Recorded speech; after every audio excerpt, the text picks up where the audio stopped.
اور ایسا کام کرنے والے لوگ بھی خود کو اچھا ہی سمجھیں گے، اور یہ غلط بات نہیں ہے، لیکن اس کے اندر کمی اور خامی کیا تھی جو خدا نے اس کو رد کر دیا؟ یہ تو دیکھ رہا ہے کہ میں دوسرے آدمیوں کی مانند نہیں ہوں، میں باقی سب سے اچھا ہوں، میں روزے رکھتا ہوں، میں یقین دیتا ہوں، میں خدا کی عبادت کرتا ہوں، میں دعا کرتا ہوں، لیکن اس کی خامی یہ تھی، کہتا ہے کہ میں باقی آدمیوں کی طرح نہیں، میں باقی آدمیوں سے بہتر ہوں۔ اور اس کے بعد کیا کہتا ہے، وہاں پر اس سے یہ بھی معلوم تھا کہ محصول لینے والا شخص بھی موجود ہے، اور کہتا ہے کہ خدا میں تیرا شکر کرتا ہوں، میں اس محصول لینے والے کی مانند بھی نہیں ہوں۔ تو آگے ہم دیکھتے ہیں کہ خدا نے اس سے قبول کیا یا نہیں کیا۔ آگے ہم محصول لینے والے کی دعا پر بھی غور کرتے ہیں۔ محصول لینے والے کو اس دور میں لوگ اچھا نہیں سمجھتے تھے، کیونکہ وہ لوگوں سے بیجا روپیہ پیسہ اکٹھا کرتے تھے، اور لوگ ان سے اچھا سلوک یا اچھا ریلیشن رکھنا بھی پسند نہیں کرتے تھے، اور انہیں گناہ گار سمجھا جاتا، ان سے نفرت کی جاتی تھی۔ اور یہ خدا کے حضور میں جب آیا ہے تو اس کی دعا کیا تھی؟ اس کی دعا یہ تھی کہ اے خدا مجھ گناہ گار پر رحم کر۔ کیا کر جی؟ مجھ گناہ گار پر رحم کر۔ تو خدا نے کیا کیا؟ خدا نے اس پر رحم کر دیا، اور وہ شخص جو اسے نہ چیز، اسے کمتر، اسے ایسا گناہ گار سمجھ کے رد کر رہا تھا، خدا نے اس کو قبول نہ کیا۔ آج ہم اپنی زندگیوں پر غور کرنے کی ضرورت ہے۔ اگر ہم راست باز ہیں، اچھے کام کرتے ہیں، بہت اچھی بات ہے، لیکن کیا ایسا تو نہیں کہ ہم دوسرے لوگوں پہ پوائنٹ آؤٹ کر رہے ہیں، یہ غلط کر رہا ہے، یہ نہیں صحیح کر رہا، یہ نہیں صحیح کر رہا، ہم دوسروں میں نکتہ چینی ہی کرتے رہتے ہیں؟ ایسا نہ ہو کہ ہم بھی خدا کی نظر میں رد کر دیے جائیں۔ میرے عزیزو، ہمیں ضرورت ہے کہ خدا کے ساتھ ریلیشن بنائیں۔ خدا سے پوچھیں کہ خدا میری کیا حیثیت ہے تیری نظر میں؟ تو میرے بارے میں کیا سوچتا ہے؟ کیا اس فریسی نے اس بارے میں سوچا تھا کہ میں خدا سے کہہ رہا ہوں خدا تیرا شکر ہے، میں بہت اچھا ہوں، یقین دینے والا ہوں، دعائیں کرنے والا ہوں، روزے رکھنے والا ہوں؟ تو کیا یہ جانتا تھا کہ خدا نے اسے قبول بھی کرنا ہے یا نہیں کرنا؟ بے شک اس نے کبھی سوچا بھی نہ ہوگا۔ بس وہ جو اچھے کام کر رہا تھا، اس کا فوکس ان پہ تھا، اس کا فوکس خدا پر نہیں تھا۔ آج بھی ہمارے فوکس جو ہیں وہ ڈیفرنٹ چیزوں میں ہیں، دنیا میں لگے ہوئے ہیں۔ بعض اپنے اچھے کاموں پر فخر کر رہے ہیں، بعض لوگ جو اچھا گاتے ہیں وہ اپنے گانے پہ فخر کرتے ہیں، جو اچھا بول لیتے ہیں وہ اچھا بولنے پہ۔ خدا اس چیز کو پسند نہیں کرتا کہ ہم دوسروں کی ججمنٹ کریں۔ ہمیں خدا نے دوسروں کی ججمنٹ کرنے کے لیے نہیں بنایا، خدا نے ہمیں اپنی عبادت، پرستش اور ستائش کرنے کے لیے بنایا ہے، نہ کہ اس لیے بنایا ہے کہ ہم دوسروں پر نکتہ چینی کرتے رہیں۔ اور بعض دفعہ تو ہماری باتیں ایسی ہوتی ہیں کہ ہم کسی کو گرانے کا سبب بن جاتے ہیں، اور خدا کے پاک کلام میں لکھا ہے کہ کسی کے لیے ٹھوکر کا سبب بننے سے بہتر یہ ہے کہ اپنے گلے میں چکی کا پار ڈال کر سمندر میں کیا کرو؟ خود کو گرا لو۔ یہ تمہارے لیے بہتر ہے، بجائے اس کی کہ تم کسی کے لیے ٹھوکر کا سبب بن جاؤ، تم کسی کے گرانے کا سبب بن جاؤ۔ آج ہم جب دنیا میں غور کرتے ہیں تو آج کل دنیا کے حالات اچھے نہیں ہیں۔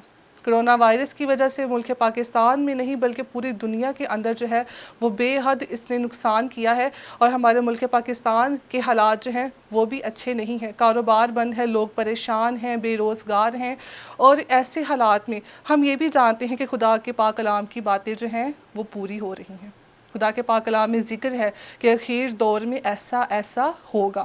ہم جانتے ہیں کہ ہم اخیر زمانہ کے اندر جی رہے ہیں، اور یسوع مسیح کی آمد جو ہے وہ جلد قریب ہے۔ اور ایسے دور میں رہتے ہوئے جب لوگوں کو خدا کا کلام سنایا جاتا ہے، ان سے کہا جاتا ہے کہ یسوع مسیح کی آمد نزدیک ہے، اخیر دور ہے، ہمیں توبہ کرنے کی ضرورت ہے، تو میرے عزیزوں، لوگ توبہ کرنے کی خواہش ضرور رکھتے ہیں، کیونکہ وہ چاہتے ہیں کہ ہم کیا کریں؟ بچ جائیں۔ لیکن ہوتا کیا ہے؟ بعض دفعہ ایسا ہوتا ہے کہ لوگ جو ہیں لوگوں کی باتوں کی وجہ سے پیچھے رہ جاتے ہیں۔ وہ سوچتے ہیں کہ ہم اگر چرچ گئے تو لوگ تو ہمیں بڑی برا دیکھیں گے، پہلے کی کام کردے سی تے ہون ہے چرچ ٹور پہ۔ لوگ ہماری زندگیوں کے بارے میں جانتے ہیں، ہمارا خدا بھی جانتا ہے۔ لوگ انگلی اٹھاتے ہیں، ہمارا خدا انگلی نہیں اٹھاتا، بلکہ وہ کیا کرتا ہے؟ ہمیں اپنے گلے سے لگا دیتا ہے۔ ہالےلویا۔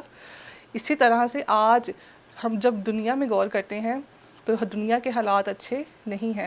ہمیں کوشش کرنی چاہیے کہ ہم دوسروں کے لیے ٹھوکر کا سبب نہ بنیں۔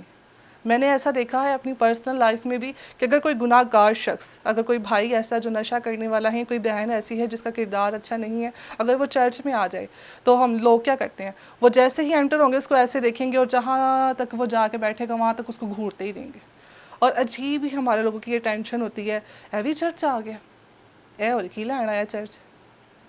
اس طرح کی باتیں جو ہیں وہ لوگ کرتے ہیں.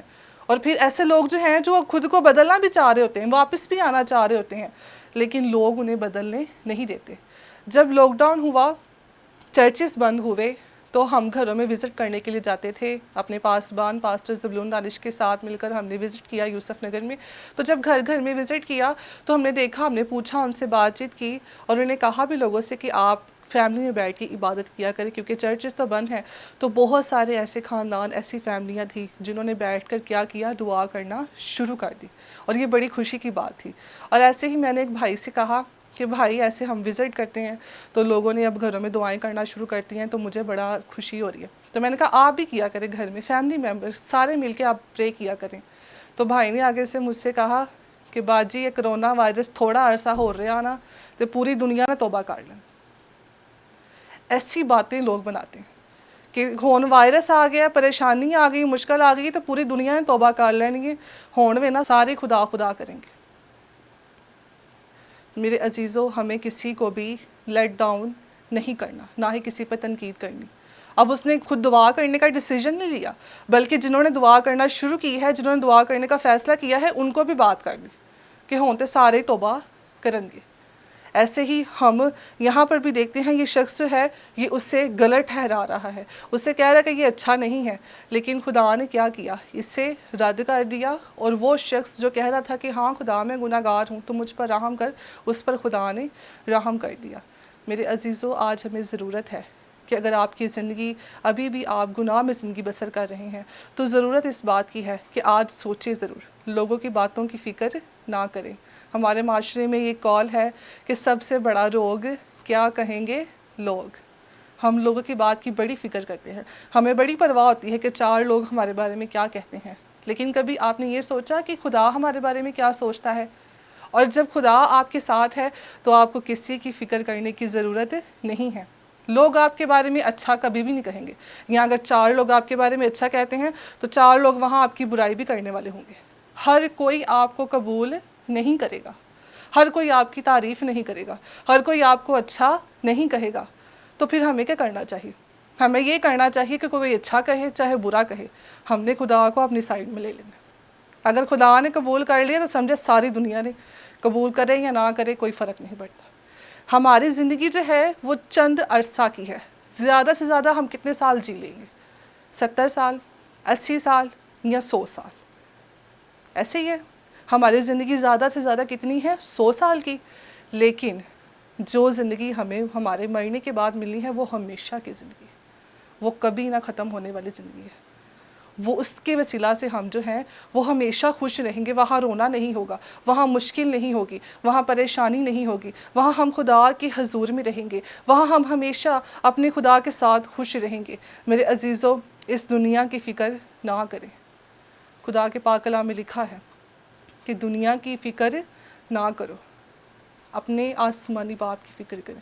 آسمان کی بادشاہی اور راست بازی کی تلاش کرنا شروع کر دیں. دنیا چاہے ادھر سے ادھر ہو، آپ کا اور خدا کا ریلیشن جو ہے وہ مضبوط اور اچھا ہونا چاہیے. اپنے آپ کو تیار کریں. اگر آپ خدا سے دور ہیں تو خدا کی طرف رجوع لے آئیں. لوگوں کی فکر نہ کریں. لوگ آپ کے بارے میں کبھی بھی اچھا نہیں کہیں گے. اور انسان ہوتے ہوئے چند دن کی زندگی ہے ہماری باتیں ایسی ہوتی ہیں، بڑی بڑی باتیں، کہ ہم کسی کو کچھ سمجھتے نہیں. تو کیا پتہ کہ خدا ہمیں بھی نہ کچھ سمجھتا ہو. جو لوگ بڑی بڑی باتیں کرتے ہیں، کسی کو کچھ نہیں سمجھتے، چھوٹا سمجھتے ہیں، کمتر سمجھتے ہیں، نہ چیز سمجھتے ہیں، تو انہیں یہ سوچنے کی ضرورت ضرور ہے کہ کیا خدا تو نہیں ہمارے بارے میں یہی سوچتا؟ جو ہم کسی کے بارے میں سوچیں گے، خدا ہمارے بارے میں کیا سوچتا ہے؟ بائبل مقدس میں بے حد خوبصورت مثال ہے مصرف بیٹے کی مثال، کہ اس نے کیا کیا. ان کے 2 بیٹے تھے باپ کے. بائبل مقدس میں یہ تمثیل ہمیں ملتی ہے لوکا کی انجیل میں ہی، اور وہاں پہ لکھا ہے کہ باپ کے 2 بیٹے تھے. اور چھوٹے بیٹے نے کیا کیا؟ اس نے کہا کہ باپ، مال و جائیداد کا جو حصہ میرے حصے آتا ہے وہ مجھے کیا کر دے دے. اور اس کے باپ نے کیا کیا؟ اس کے باپ نے انہیں جائیداد بانٹ دی. اور بہت دن نہ گزرے تھے، ہوا کیا کہ اس نے اپنا سارا مال متا لیا اور دور دراز ملک میں چلا گیا۔ بائبل مقدس ہمیں یہ سکھاتی ہے کہ وہ کہاں چلا گیا؟ دور دراز ملک میں چلا گیا، اور وہاں جا کے اس نے کیا کر دیا؟ وہاں جا کے اس نے اپنا مال متا جو تھا وہ سارا عیاشی میں، جوئے میں، برے کاموں میں جو تھا وہ خرچ کر دیا۔ اور جب سب کچھ اس کے پاس سے جاتا رہا تو ہوا کیا؟ جب وہ وہاں گیا ہوگا، جب اس کے پاس روپیہ پیسہ تھا، جب وہ لوگوں کے پیچھے بیٹھتا ہوگا، جوا کھیلتا ہوگا، برے کام کرتا ہوگا، عیاشی میں اپنے پیسے لوٹاتا ہوگا، تو یقیناً اس کے بہت سارے دوست بھی بن گئے ہوں گے جو ہمیشہ اس کے ساتھ جڑے رہتے ہوں گے، جو اس کے ساتھ ساتھ رہتے ہوں گے۔ تو ہوا کیا؟ خدا کا پاک کلام ہمیں یہ بتاتا ہے کہ جب اس ملک میں سخت کال پڑ گیا اور اس کے پاس روپیہ پیسہ بھی نہ رہا، تو پھر اس نے کیا کیا؟ اس کے دوست بھی اسے آہستہ آہستہ چھوڑنا شروع ہو گئے۔ جب اس کے دوستوں نے اسے چھوڑ دیا تو وہاں کلام مقدس ہمیں سکھاتا ہے کہ وہ ایک ایسی جگہ چلا گیا، ایک شخص کے ہاں جا پڑا جہاں وہ سور چلانے کا اسے کام ملا، اور سور چراتے چراتے کیا ہوا؟ اسے خواہش تھی کہ میں سور جو پھلیاں کھاتے ہیں ان میں سے لے کر وہ کھاؤں، وہ کھانا کھاؤں، لیکن اسے وہ بھی نہ ملتا تھا۔ اور جب وہ بھوکا پیاسا ننگا اور وہ برا حال میں جب پڑا تھا، تب اس سے یاد آیا، اور یاد اسے کیا آیا کہ میرے باپ کے گھر میں بہت سارے نوکر ہیں اور وہ افراد سے کھانا کھاتے ہیں، تو کیوں نہ میں اپنے باپ کے پاس واپس چلا جاؤں اور جا کے کہوں کہ اے باپ، اب میں اس لائق تو نہیں کہ تیرا بیٹا ٹھہر سکوں، تو تم مجھے اپنا نوکر بنا لے۔ تو اس نے ایسا کب سوچا؟ جب اس کی مدد کے لیے کوئی بھی نہ رہا، تب اس سے اپنے باپ کی یاد آئی۔ میرے عزیزوں، اس دنیا میں رہتے ہوئے بھی بعض اوقات خدا ہم سے ہماری مدد کرنے والے لوگوں کو دور کر دیتا ہے۔ کیوں؟ تاکہ ہم خدا کی طرف اپنی نگاہیں لگا سکیں۔ جب ہم دنیا میں دیکھتے ہیں، جب سارے راستے بند ہو جاتے ہیں نا، تب ایک راستہ ہمیشہ کھلا رہتا ہے، اور وہ کون سا راستہ ہے؟ ہمارا خدا ہے۔ وہ ہمیں کبھی بھی نہیں چھوڑتا، وہ ہمیشہ ہمارے ساتھ رہتا ہے، وہ پھر بھی ہمیں قبول کر لیتا ہے۔ خدا کا مقدس کلام ہمیں یہ سکھاتا ہے کہ جب وہ اپنے باپ کے پاس واپس گیا تو اس کے باپ نے اسے نوکر کی طرح نہیں بلکہ اپنے بیٹے کی طرح ہی قبول کیا۔ آج وہ لوگ، وہ بہنیں، وہ بھائی جو اس وقت مجھے دیکھ رہے ہیں، خدا سے دور ہیں، میں ان سب سے گزارش کروں گی کہ میرے عزیزوں، لوگ آپ کو قبول کریں یا نہ کریں، آخر دور ہے، ہمیں چاہیے کہ ہم اپنے باپ کے پاس واپس آ جائیں، اور وہ ہمیں قبول کرنے کے لیے تیار ہے۔ اور وہ لوگ جو پریشان ہیں، کوئی راستہ نہیں بچا، ہر طرف نا امیدی ہے، مایوس ہیں، تو ایک بات یاد رکھیں، خدا کے مقدس کلام میں یہ ورس مجھے بہت پسند ہے، وہ ہے کہ خدا شکستہ دلوں کے نزدیک ہے۔ اور جب بھی آپ شکستہ دل ہوں، جب بھی آپ کا دل غمگین ہو، آپ غمزدہ ہو، کوئی راستہ نہ ہو، سارے چھوڑ جائیں، تو یاد رکھیے گا کہ خدا آپ کے نزدیک ہے۔ ہالےلویا۔ تو خداوند ہمیشہ آپ کے ساتھ رہے اور اس کلام کے وسیلہ سے آپ کو برکت ملے۔ تو میں چاہوں گی ہم سب مل کر دعا کریں۔ آپ سب سے گزارش ہے اپنی آنکھوں کو بند کریں، سروں کو جھکائیں اور اس کلام کے مطابق اپنی زندگیوں پر غور کریں، اور خدا سے پوچھیں، خدا سے کہیں کہ خدا تو ہمارے بارے میں کیا سوچتا ہے؟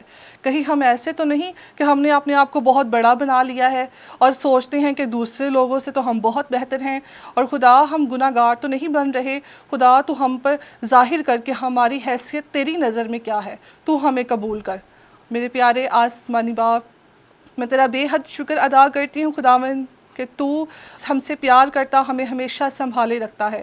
پیارے آسمانی باپ، آج کلام کا جو بیج بویا گیا ہے، میں منت کرتی ہوں سننے والی تمام جانوں کو بڑی برکت دینا، اور وہ لوگ، وہ بیٹیاں، وہ بیٹے، وہ بچے جنہوں نے یہ فیصلہ کیا ہے کہ وہ اپنی زندگی تجھے دیں گے، پیارے آسمانی باپ منت کرتی ہوں تو ان پر اپنے ہاتھ کو بڑھانا، تو ان کی مدد اور رہنمائی کرنا، اس اخیر دور میں رہتے ہوئے یہ تیرے نام کو عزت اور جلال دینے والے بنے، یہ تجھے پسند آ جائیں، یہ تیری نظر میں مقبول ہو جائیں، اور پیارے آسمانی باپ سارا عزت جلال آپ کے پیارے آسمانی باپ، آپ کے اکلوتے بیٹے خداوند یسوع مسیح ناصری کے نام کو دیتے ہیں۔ پیارے آسمانی باپ، اسی طرح سے تیرے فضل والے ہاتھ کو ساری فضل ٹیم پر مانگتے ہیں، منت کرتے ہیں تو انہیں اور زیادہ کثرت سے اپنے جلال کے لیے استعمال کرنا، مسیح یسوع کے نام سے، آمین۔